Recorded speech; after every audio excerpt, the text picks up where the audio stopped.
కాంగ్రెస్ ప్రభుత్వం ఎన్నికల మేనిఫెస్టోలో ప్రకటించిన విధంగా 6 గ్యారెంటీలను అమలు చేశామని రాష్ట్ర అటవీ పర్యావరణ దేవాదాయ శాఖ మంత్రి కొండా సురేఖ అన్నారు. వరంగల్ జిల్లా తూర్పు నియోజకవర్గంలోని 12వ డివిజన్ దేశాయిపేటలో ప్రభుత్వం ప్రతిష్టాత్మకంగా చేపట్టిన తెలంగాణ ఫ్యామిలీ డిజిటల్ కార్డు సర్వేను మంత్రి మేయర్తో కలిసి ప్రారంభించారు. త్వరలోనే కొత్త రేషన్ కార్డులకు సంబంధించిన ప్రక్రియ మొదలవుతుందని, మొదటగా పైలట్ ప్రాజెక్టు కింద దేశాయిపేటలోని 12వ డివిజన్ తీసుకున్నట్టు మంత్రి తెలిపారు. ఇక డిజిటల్ సర్వే పూర్తి చేశాక ఇంటి యజమానిగా మహిళ పెద్దగా ఉంటుందని పేర్కొన్నారు. కానీ మనం ఈరోజు అన్నీ కూడా చేసుకుంటూ ఒక్కొక్కటిగా వస్తున్నాము. మీరు అధికారంలో వచ్చినప్పుడు రాష్ట్రము లాభాల బాటల్లో ఉంది. ఆ లాభాల బాటలో ఉన్న రాష్ట్రాన్ని మీరు ప్రజలకు చేసేది చేయకుండా మీకు అవసరం ఉన్నవి చేసుకొని మిషన్ భగీరథ లాంటివి, కాళేశ్వరం ప్రాజెక్టు లాంటివి, వాళ్లకు ఏదైతే కమిషన్లు వస్తాయో అట్లాంటివి చేసుకొని మీకు ఇండ్లు కట్టించడం కానీ, మీకు కావాల్సిన మరి రేషన్లో సరుకులు ఇవ్వడం కానీ ఇట్లాంటివి చేయకుండా వాళ్ళు కోట్లు సంపాదించుకొని మీకు ఇచ్చిన హామీలు నెరవేర్చకుండా వాళ్ళు 10 సంవత్సరాలు పరిపాలించి వెళ్ళిపోయి ఈ రోజు వచ్చి మేము 10 నెలలు కూడా కాకముందే మరి కాంగ్రెస్ పార్టీ ఇస్తాన్న హామీలు ఇవ్వలేదు అని ప్రజలను తప్పుదారి పట్టించేటువంటి ఒక కార్యక్రమం చేస్తూ ఉన్నారు. దయచేసి ప్రజలు మీరు మోసపోకండి. ఇందిరమ్మ రాజ్యం రావాలని మీరు అందరూ కోరుకున్నారు. తెలంగాణ ఇచ్చిన పార్టీ అధికారంలోకి రావాలని మమ్మల్ని గెలిపించారు. రేవంత్ రెడ్డి గారు కూడా అంతే బాధ్యతతో మన మీద నమ్మకం పెట్టుకున్న ప్రజలకు విద్య, వైద్యము, సంక్షేమము, అభివృద్ధి ఈ 4గింటిని కూడా అందించాల్సిన బాధ్యత మన మీద ఉంది.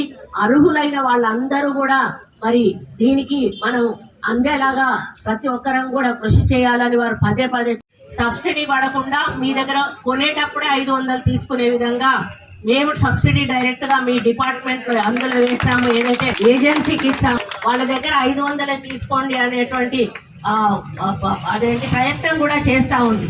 అది ఒకవేళ కంపెనీలు ఒప్పుకున్నట్టయితే ప్రభుత్వమే ముందే సబ్సిడీ అందులో వేసేస్తుంది.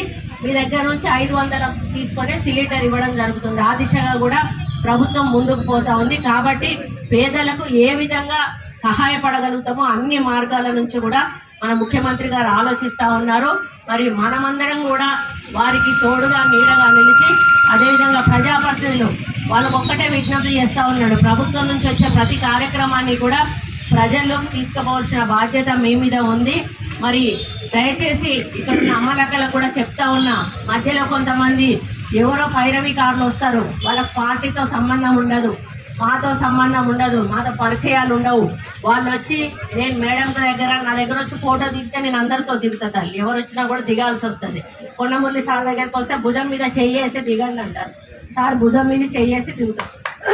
దిగినాక ఆ ఫోటో చూపిస్తారు, నాకు చాలా దగ్గర అంటాడు అని వాళ్ళు ఆ విధంగా మిమ్మల్ని ఏం చేస్తారంటే మీ పని చేసి పెడతాం, మీ పని కాకపోతే అని అంటారు. మీరు నమ్ముతారు. నమ్మి పైసలు ఇంటి ఇస్తే సరిపోతుంది అని అంటే మనకు పని కావాలి, నిజమే చేస్తాడు కావచ్చు అని ఆశతోటి మీరు డబ్బులు ఇస్తారు.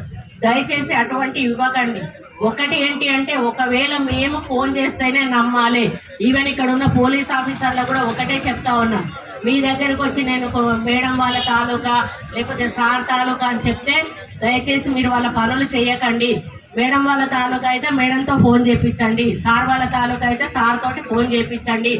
ఈ విధంగా చేసిన తర్వాతనే మీరు పనులు చేయాలి. ఇక్కడ ఉన్న అధికారులకు కూడా నేను ఒకటి చెప్తా ఉన్నా. ఎందుకు అంటే ఎవరైతే ఈ పైరవికారులు వస్తారో వాళ్ళ ద్వారా నిరుపేదలకు అన్యాయం జరుగుతుంది. వాళ్ళ దగ్గర పాపం కష్టపడి రూపాయి కూడగొట్టుకున్న డబ్బులు వాళ్ళకి ఏదో పని అవుతుందన్న ఆశతోటి ఇస్తారు. వాళ్ళు పత్తా లేకుండా పోతారు, వీళ్ళు బాధపడతారు. అటువంటి పరిస్థితి దయచేసి రావద్దు. మరి ఇక్కడ ఉన్న ప్రజలందరికీ కూడా ఒకటే విజ్ఞప్తి చేస్తా ఉన్నా, ఈ ప్రభుత్వం నిస్వార్థంగా ప్రజలకు సేవ చేయడానికే ఉంది. మా నాయకులందరూ కూడా నిస్వార్థంగా మీ అందరికీ సేవ చేయడానికే ఇక్కడ ఉన్నారు.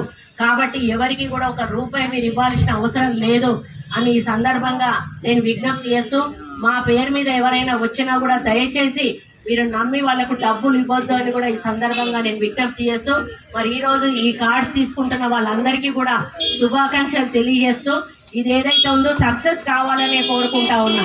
ఈ కార్డు సక్సెస్ అయితే తర్వాత వెంటనే మిగతా వాళ్ళందరి కార్డ్స్ కూడా ఇవ్వడం జరుగుతుంది. కాబట్టి మరి ఈరోజు ఈ కార్యక్రమం మనం ఇక్కడ ప్రారంభించుకోవడం చాలా సంతోషంగా ఉంది. మీ అందరికీ కూడా అభినందనలు తెలియజేస్తూ ఈ వేదిక మీద నుంచి మన ముఖ్యమంత్రి రేవంత్ రెడ్డి గారికి ప్రత్యేక ధన్యవాదాలు తెలియజేస్తూ సెలవు తీసుకుంటున్నాను.